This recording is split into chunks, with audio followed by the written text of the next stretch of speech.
Hey man, he Brown Baby Loud coming back at you, man. Another edition of this Boomer's Logic.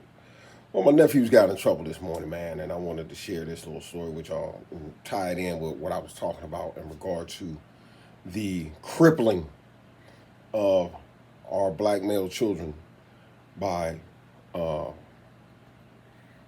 by black women in general. And when they don't have male figures over them. But before we do, man, like I always say, man, if you haven't already subscribe, hit the bell for notifications, thumbs up, all that type of stuff, whatever it is, man. Just subscribe, watch videos, enjoy. So this morning, I got up my regular time about 3:30, moving around the house, get myself ready for my day, get out and about, and about 5 o'clock. I drank my coffee, made my video, had my water, watched a couple more videos, got informed on a few things.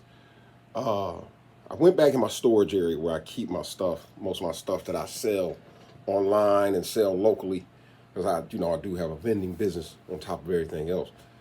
Um, my nephews keep their stuff back there, their bins, shoes, stuff like that. So anyway, man, I get back there and the place is like a tornado just ran through it. Their bins, lids is off of them, shoes everywhere.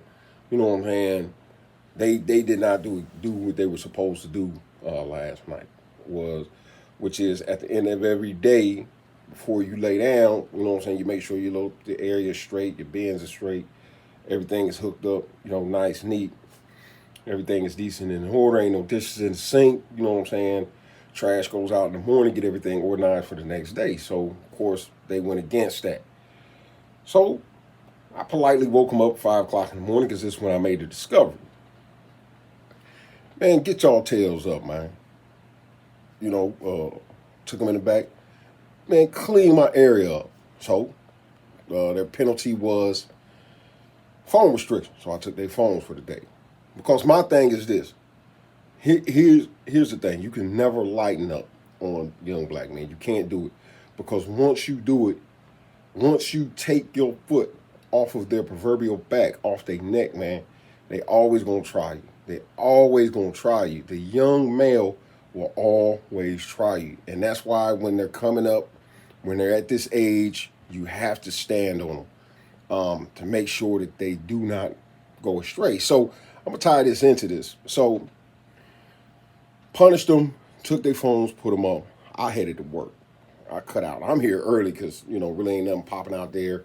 I got some stuff to box up and send in to Amazon and stuff like that. So I'm back a little early to take care of those particular type of things. So when I leave, my wife calls me after about an hour. I'm doing some things. So I say, hey, I'll call you back. So I give her a call back. And she said, look, I need to talk to you. That's what's happening. She was like, so that thing that happened this morning with the boys, and them leaving their little area in disarray, you know what I'm saying, and you jumping down on them and all that type stuff. She said, one of them came to me and said, we basically they don't mean to, not keep up with their errors and stuff, but this is all new to them because they've always been told by those women that they were up underneath that they were too young, and so they didn't have to do these type of things. They were too young. Once again, these boys are 11, 12, and 13, and these women used to tell them that they were too young to have to do chores and things. See, here's the problem. I keep saying the same thing. You black women continue to think that you're raising men, but you're not. You're raising males to be full grown males. You're not raising men. You're not making them to have responsibilities, requirements, things that they must keep up with, that they have to do. All y'all do is just give, give, give. See, these young men have been told that they were too young. One of them is a teenager. That they were too young. They were told by these women that they were too young to have to assume these responsibilities. That they were too young. I can't even wrap my mind around it. So my my wife sat him down and said, "Hey, check this out. You ain't too young here." She said, "Man, all y'all about to be when you a teenager and y'all getting ready to be teenagers. What you mean you too young? You're gonna assume these responsibilities around here. And you're gonna keep up with them." And it blew my mind. But this is how y'all hamstring and cripple our young black men, because you want them to be babies and you want to take care of them forever. That's why you have teenagers 13, 14, 15 in there doing nothing but just loafing around, being lazy, feet up. You're buying them video games. They're able to sit on these games all day. You're getting them the best of everything. They don't have any responsibilities. And this is why it's such a culture shock for them, because they're in their minds they're saying, "Man, look, we've never been in an environment where we have to assume these responsibilities." But I talk to them continuously. Now I'll talk to them today because they go on a walk with my wife. They go 5 days a week. They go on a walk. They do little exercises, and then she takes them on a walk before she sits them down, and because she homeschools them. And I'm generally not here, so I'm in their way right now. But they're out on a walk now. But when they get back, I'll sit down and I'll reaffirm to them that, hey, look, check this out. Your young men getting ready to go into manhood, man, and you need to understand what responsibilities are and how to take care of yourself, and not rely on some woman when you got your feet kicked up. Don't no woman want no trifling, nasty dude who doesn't know how to do anything, doesn't know even understand what the term responsibility means. See, my thing is, and I told them this, you will learn how to be clean and neat. Clean and neat are two different things. Clean is when you disinfect, scrub. This is clean. Neat is when I go in and I walk into a room and everything is in order exactly how it was supposed to be, and it wasn't that this morning. And this is why they're being penalized.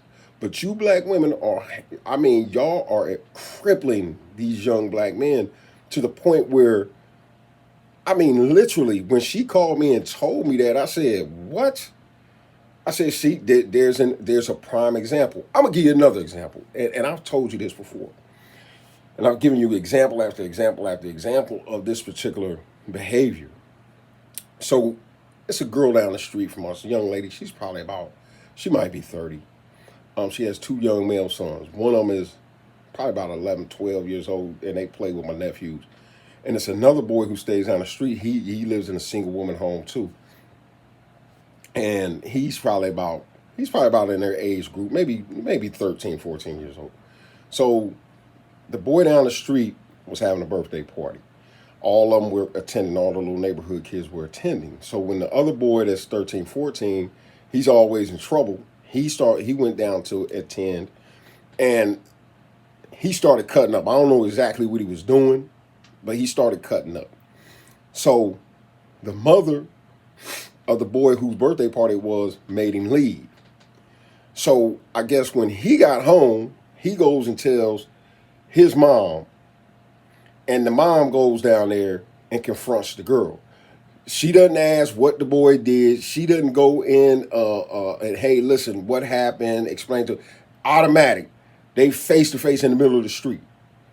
Face to face in the middle of the street in front of these kids like that. I was in here, I don't know, I think I was napping or something. I can't remember, but they came and told me later. 0 to 100. See, there's no level of accountability with these young men because you black women are always trying to save them. You want them to be, this is what you actually want. You want these young black men to be a reflection of your man. You want them to be your man. You want to allow them to lay up. You take care of them. You give to them to do, because they had been conditioned like this when they got here, where they thought that it was going to be this party where they was kicking their feet up and this is what it was going to be, and they quickly found out that that wasn't the case. They've adjusted greatly, but just as an example, what came out of their mouths today was so I said, there it is. And this is what, whether you black women say it out of your mouth or whether you don't, whether you say it out of your mouth or you do it via your actions, this is what you're doing. You're telling these boys that at 11, 12, and 13, that they're too young to care for themselves, that they're too young to clean up, that they're too young to wash dishes, that they're too young to vacuum floors, mop floors. Okay, when they gonna be old enough? When they gonna be old enough? When they on their own and they don't know how to do it? See, this is the problem. This is why you got a whole generation of lazy, shiftless, worthless black youth out there right now. That's why you have it. This is exactly why you have it. Right there. Right there. And I want to say one last thing. And I'm going to end this. When the boys first came here, and I talked about the matriarchal structure that they were under before they got here. Their mom, their grandmother ran everything. Their dad, like I say, he was just nuts in the penis that just walked around the house. He didn't have no voice. He didn't have any say. So I told my that's a bad look for those kids to be, a bad thing for them kids to be seen growing up under, because they really believe that the woman is the lead in all relationships. Because look at how my mom and my dad interact. My mom and my grandmother run everything. They run the roost. So this is much how it is. This is how it has to be. So when they got here, it was a culture shock. And I told my wife before she bought those kids, I said, look, you got to get out the way. You got to get out the way, because they're used to seeing one thing, this. They're used to seeing these women control everything, control the narrative. Tell them what to do, tell them what not to do. The man doesn't have any voice in anything. And this is how society pretty much is amongst black women now anyway. So one day, I had to get on one of them real tough about something. And my wife screamed at me, Hebron. So after I got done with him, like basically telling me, Hebron, stop, leave him alone. So after I got done with him, I politely told her, come in the room with me. I said, hey, don't do that again. Ever. Don't do that again. And she thought about it and she said, you're 100% correct, and I apologize. I thought you were just going a little too strong. I said, let me be the determiner of that. I got this. And she apologized profusely that she hasn't done it again. Because these kids are programmed to see women in the front, women telling them what to do, women letting them get away with everything underneath the sun, women letting them lay up, be lazy. Oh, you're not old enough to do that yet. He's a damn teenager. He's 13. When is he going to be old enough? When is he going to be old enough? And that's the issue here. You want to know, do you want to know why? Everybody trying to scratch their head and figure out why this generation is lost. Why the murder rate is the way it is. Because you have these women who are not allowing men to be a part of these young men's lives. Period. If I was to go out on the street and tell one of these boys something right now, they black mama would come down here and go crazy. Would go crazy, ballistic. Because she doesn't want anybody telling her kid nothing. Hell, she don't tell him nothing. And so when you have these young, misguided men, young men walking around with no understanding of accountability, no capacity to reason, not having any conflict resolution idea. They don't have a clue about conflict resolution. This is a volatile mix, a volatile cocktail. And this is what you got going on in these streets today. These boys came in here one day talking about how they was G's and OGs. Oh yeah, I was an OG, and up in my neighborhood I was, and they 11 and 13. I said, first off, sit down. I said, check this out. What kind of work you put in to get to be OG? Oh, what you mean work? Okay, your uncle's an OG. So what kind of work did you put in to get to be OG status? I don't know. So sis, and I told him, I said, look, check this out. Don't open your mouth again and say you a G. You're not a gangster. Don't open your mouth and say you're an OG because you ain't never put no work in. You ain't even been a baby G to be able to get to be an OG. You're not a and this is the thing that they embrace because this is the thing that they are being allowed to pursue and identify with because women ain't giving no pushback. So anyway, I digress on that. I kind of went off script, but anyway, man, I just want to share that with y'all and just share.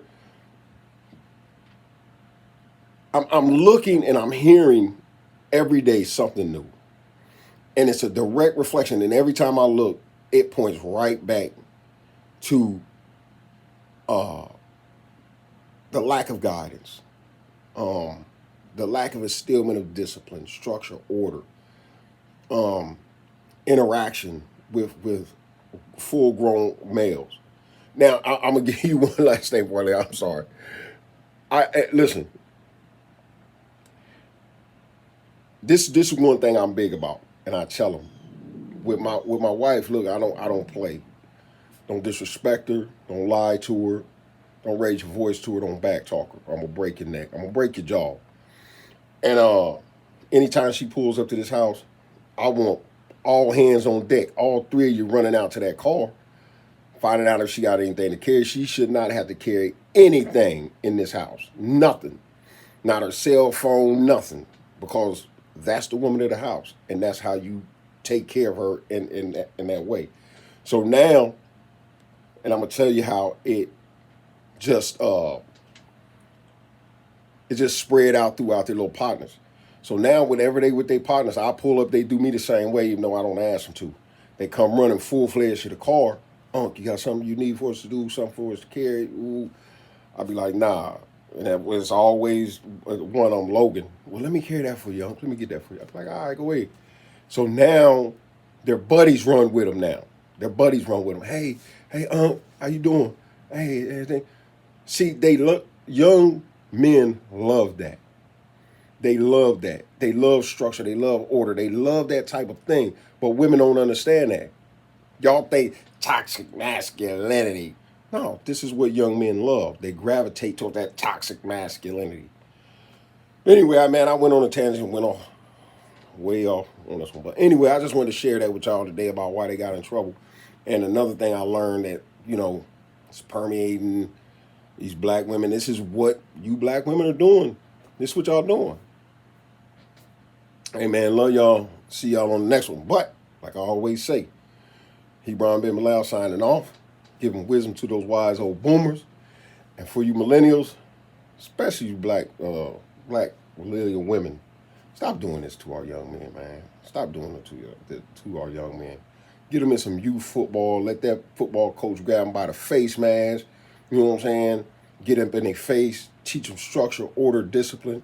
Start to instill something in them. Start to get them around some men. And get them the hell from up underneath y'all all the time at the dry hair cleaner, hair beautician. Y'all got them in every place feminine that you can take them. Start getting them around some men. All right, I'm gone.